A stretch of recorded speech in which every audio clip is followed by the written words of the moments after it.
Da Vinci, Toskana in obdobje renesanse so Katerino pritegnili pred 5 leti. Raziskovanje tega obdobja jo je pripeljalo do ustvarjanja Leonardovih botaničnih zapisov v grafični podobi. Pred 2 leti sem pa nekako prišla do teh drevesnih sakralnih njegovih zapisov, ki so se mi zdeli tako zanimivi, da sem jih najprej zapisala v glino.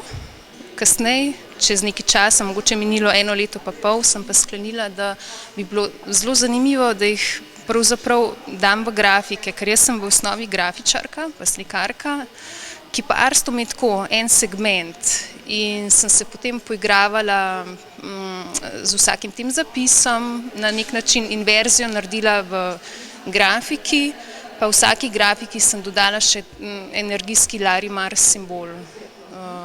Ti Larimar simboli so zelo zanimivi, mogoče na teh grafikah, ki so malo manjšega formata, se ne vidijo tako zelo dobro, ampak gre za neko simboličnost, ki vzpostavlja energijsko ravnovesje, uporabljajo ga pri zdravljenju in tako naprej.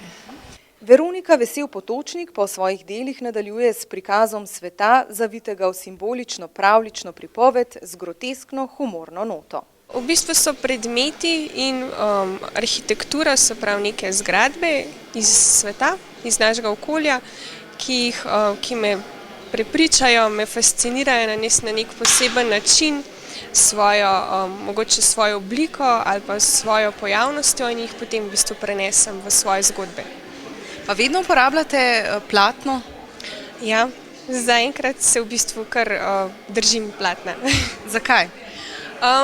Všeč mi je prvo tekstura platna, potem sama priprava, ki pač tudi poteka, se pravi predpriprava, preden začnem s slikanjem, je v bistvu tudi kot nek del samega postopka in jo vnesem v to.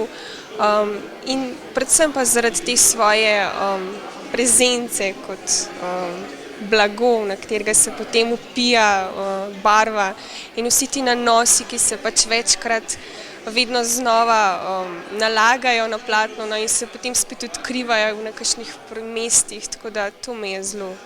No, gledalci, opazovalci vidimo vedno le končni izdelek, ki je pravzaprav popoln, bi lahko rekli. Kako pa izgleda ta vaša predpriprava? Se kdaj tudi zmotite, popravljate? Kako to izgleda? Ja, v samem poteku dela je ogromno poprav.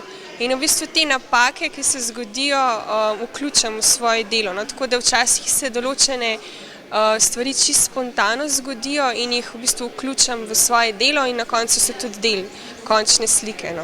Razstava bo v atriju Zavarovalnice Triglav v Kranju na ogled do 20. junija.